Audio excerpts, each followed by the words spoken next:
रावण ने क्यों किया था सीता माता का हरण? तो आइए जानते हैं इस कहानी के माध्यम से। रामायण काल की सबसे बड़ी घटना प्रभु श्री राम एवं राक्षस रावण का युद्ध है। आइए आज इसके पीछे की वजह, सीता हरण की कथा अथवा सीता हरण की कहानी को हम विख्यात में बताते हैं। आपने अक्सर सुना होगा कि हर चीज़ के होने के पीछे कुछ न कुछ कारण जरूर होता है। ठीक उसी तरह से भगवान राम और रावण के बीच हुए युद्ध के पीछे सीता हरण एक वजह थी। आइए जानते हैं कि सीता हरण क्यों और कैसे हुआ। सरयू नदी के किनारे स्थित राज्य अयोध्या में राजा दशरथ जी राजा के पद पर उस समय विराजमान थे। उनकी 3 रानियां कौशल्या, कैकेयी और सुमित्रा से उनको 4 पुत्र राम, लक्ष्मण, भरत और शत्रुघ्न हुए थे। बहुत ही प्यार और स्नेह से उन चारों राजकुमारों का पालन पोषण हुआ। 16 वर्ष की आयु में युवराज राम और लक्ष्मण महर्षि विश्वामित्र के साथ उनके आश्रम में गए थे, जहां उनको यज्ञ करते वक्त कुछ राक्षस बहुत परेशान किया करते थे। राम और लक्ष्मण ने उनका वध कर दिया और फिर कुछ ही समय बाद वो रामायण में सीता स्वयंवर में जनकपुर राज्य जा पहुँचे। वहाँ राम जी का विवाह माता सीता संग उनके तीनों भाइयों का सीता जी के बहनों के संग हो गया। विवाह के बाद बारात अयोध्या आ गई और सब वहीं रहने लग गए।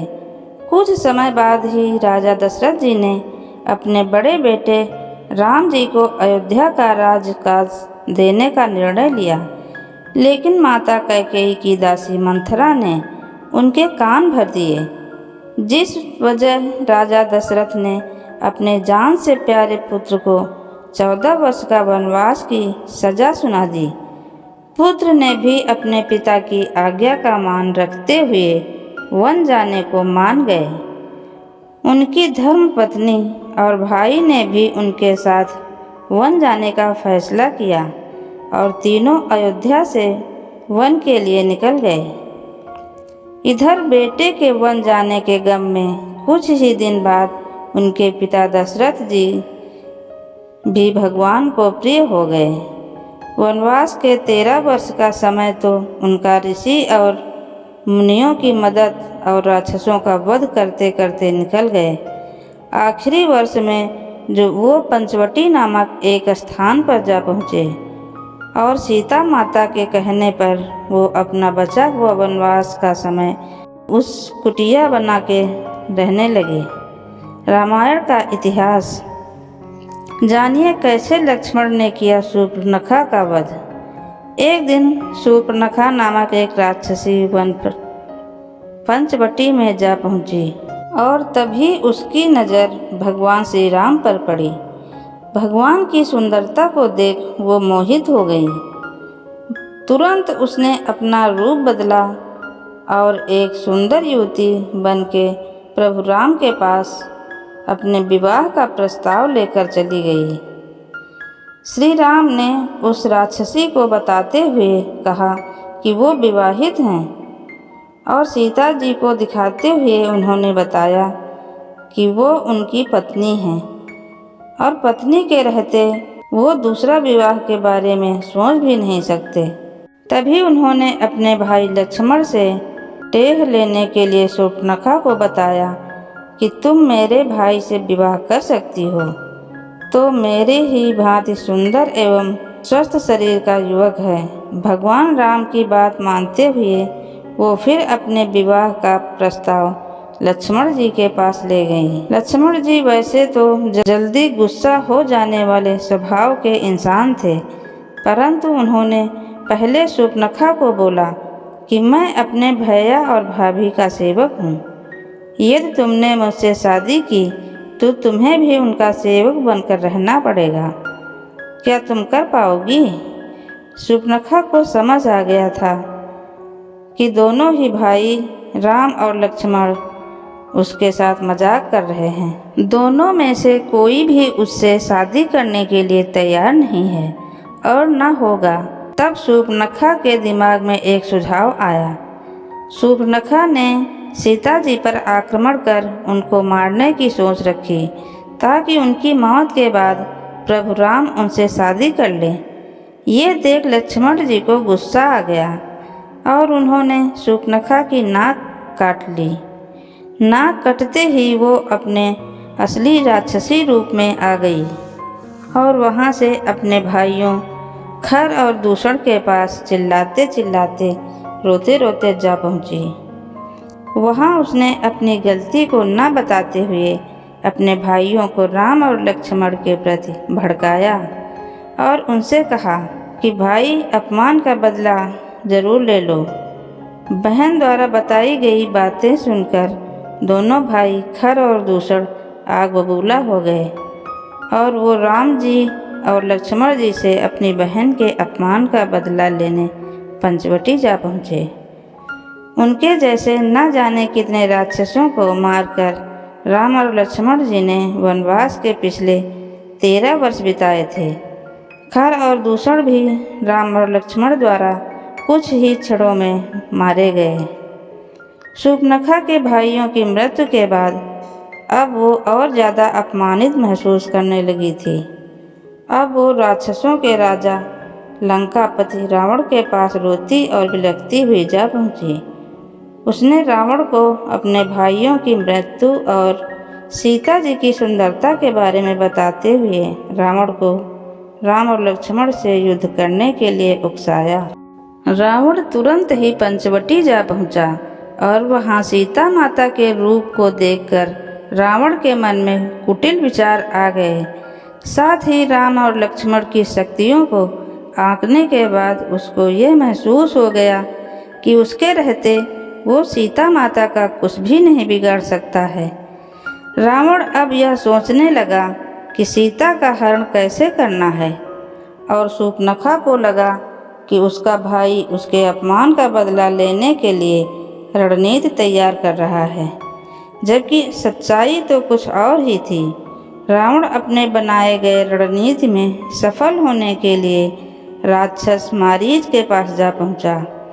रावण जानता था कि मारीच ने तप द्वारा कुछ ऐसी शक्तियां प्राप्त कर ली हैं जिससे वो मनचाहा रूप आसानी से धारण कर सकता है। अपनी शक्ति के आधार पर मारीच पहले तो बहुत गलत काम करता था, परंतु अब वह वृद्ध हो चुका था और अब वह अपनी बची हुई जिंदगी के बुरे कामों को छोड़ ईश्वर की भक्ति में लग गया था। रावण की चाल सुनने के बाद उसका मन तो उसके साथ शामिल होने का नहीं था, परंतु वह उस काम को करने के लिए मान गया, क्योंकि वो जानता था कि यदि उसने रावण का काम किया तो प्रभु राम द्वारा मारा जाएगा और यदि उसने काम करने से इनकार कर दिया तो राक्षस रावण उसकी हत्या कर देगा। उसने सोचा कि रावण के हाथों मरने से बेहतर है कि भगवान राम के ही हाथों से मृत्यु मिले।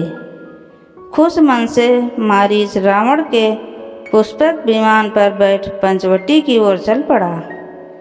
रास्ते में जाते वक्त रावण ने मारीच को बोला कि तुम स्वर्ण मृग सोने के हिरण का रूप धारण कर पंचवटी में राम के कुटिया के आसपास तब तक घूमना जब तक सीता की नज़रें ना उन पर पड़े। पंचवटी पहुंचकर मारीच ने वैसा ही किया जैसा उसको मरने के लिए कहा गया था। रावण ने सीता का हरण कैसे किया? सीता हरण की कथा और कहानी जब सीता जी की नज़रें उस स्वर्ण मृग पर पड़ी तो उनको बहुत पसंद आया और उन्होंने उसको हासिल करने की इच्छा अपने पति के समक्ष की। राम जी ने अपनी पत्नी की इच्छा का मान करते हुए अपने भाई लक्ष्मण को भाभी सीता का ध्यान रखने का आदेश देकर अपने धनुष लिए उस मृग के पीछे जंगल की ओर चल पड़े। काफ़ी समय बीत जाने के बाद सीता माता चिंतित होने लगी और उन्होंने अपने देवर को उनके भैया को देखने के लिए जंगल जाने के लिए बोला। बड़े भाई द्वारा दिए गए आदेश का पालन करते हुए लक्ष्मण जी बोले, भैया का कोई बाल भी बांका नहीं कर सकता है और आप बिल्कुल भी चिंतित मत होइए। भैया जल्द ही उस स्वर्ण मृग को लेकर वापस आ जाएंगे। इधर मारीच ने स्वर्ण मृग के रूप में प्रभु राम को बहुत देर तक घुमाया। अंत में जब प्रभु राम जी को लगा कि वो उस मृग को पकड़ सकते हैं, तब उन्होंने उस पर बाण चला दिया। मृग की मृत्यु उससे अब ज़्यादा दूर नहीं थी और इस वजह से वो मरते मरते प्रभु राम की आवाज़ में तेज स्वर में चिल्लाया, हे लक्ष्मण, हे सीते। बस अब क्या था, सीता जी ने जैसे ही अपने स्वामी की वह स्वर सुनी, उनका मन भयभीत हो गया और अब वो लक्ष्मण जी को गुस्से में बोली, मेरे स्वामी सच में किसी समस्या में हैं, क्या तुम अब जाओगे या फिर मैं जाऊं उनको देखने।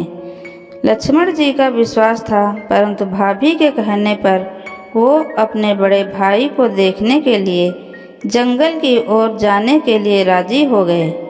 परंतु जाने से पहले उन्होंने कुटिया के चारों ओर एक रेखा खींची, जिसको कि लक्ष्मण रेखा कहा जाता है। जंगल की ओर जाते समय लक्ष्मण अपनी भाभी से बोले, चाहे कितनी भी बड़ी आपदा क्यों ना आ जाए, कृपया आप रेखा के अंदर ही रहें, जब तक वो या राम जी वन से वापस ना आ जाएं। इतनी देर से रावण इस वक्त के इंतजार में बैठा था कि कब सीता जी अकेले हों। मौका मिलते ही उसने तुरंत एक भिक्षुक का वेश अपनाया और भिक्षा मांगने के बहाने कुटिया के बाहर जा खड़ा हुआ। आवाज़ सुन सीता जी भिक्षा देने के लिए बाहर आईं और भिक्षा देने के लिए उन्होंने लक्ष्मण द्वारा बनाया हुआ लक्ष्मण रेखा को पार कर लिया। रावण ये देख बहुत ही खुश हुआ और वो अपने असली रूप में आकर सीता जी को खींचते हुए अपने पुष्पक विमान की ओर ले जाने लगा। पहले तो सीता जी को कुछ समझ में नहीं आया कि आखिर उनके साथ हो क्या रहा है, परंतु अब उनको समझ में आ गया तो उन्होंने अपने आभूषण जमीन पर गिराने आरंभ कर दिए, ताकि प्रभु राम जी जब उनकी तलाश में आए तो उनको सीता जी के आभूषण देखकर उन तक पहुंचने का मार्ग ज्ञात हो सके। रावण के संग जाते वक्त माता सीता सहायता के लिए चिल्ला रही थी। ये सुनकर एक विशाल पक्षी जिसका नाम जटायु था, वो रावण से लड़ने के लिए आया, परंतु रावण ने उसके पर काट दिए, जिस वजह से वो धरती पर गिर गया और कराहने लगा। वन में राम और लक्ष्मण मिल चुके थे और तब बात करने पर उनको मालूम हुआ कि ये जरूर किसी की कोई चाल है और अब कोई अनहोनी न हो गई हो। तभी दोनों भाई भागते हुए कुटिया पहुँचे और सीता माता को न पाकर उनको सब कुछ समझ में आ गया। दोनों भाई सीता माता की खोज में निकल गए। रास्ते में उनको सीता माता के द्वारा गिराए गए आभूषण मिले, जिन्हें देख उनको ज्ञात हुआ कि उनका अपहरण किया गया है। थोड़ी दूर और आगे जाने के बाद उनकी मुलाकात जटायु से हुई और उसने राम और लक्ष्मण को सत्य बताया। जटायु ने बताया कि लंका का राजा रावण राम की पत्नी सीता जी को अपने राज्य लंका अपने पुष्पक विमान से ले गया है और उसने ये भी बताया कि जब वो मदद के लिए आगे बढ़ा तो उसके पंख रावण ने काट दिए। दोस्तों, ये थी सीता हरण की कथा और सीता हरण की कहानी अंत तक सुनने के लिए आपको दिल से धन्यवाद। अगर वीडियो आपको अच्छी लगे तो वीडियो को लाइक करें और चैनल को सब्सक्राइब करें। कमेंट में जय श्री राम लिखना ना भूलें।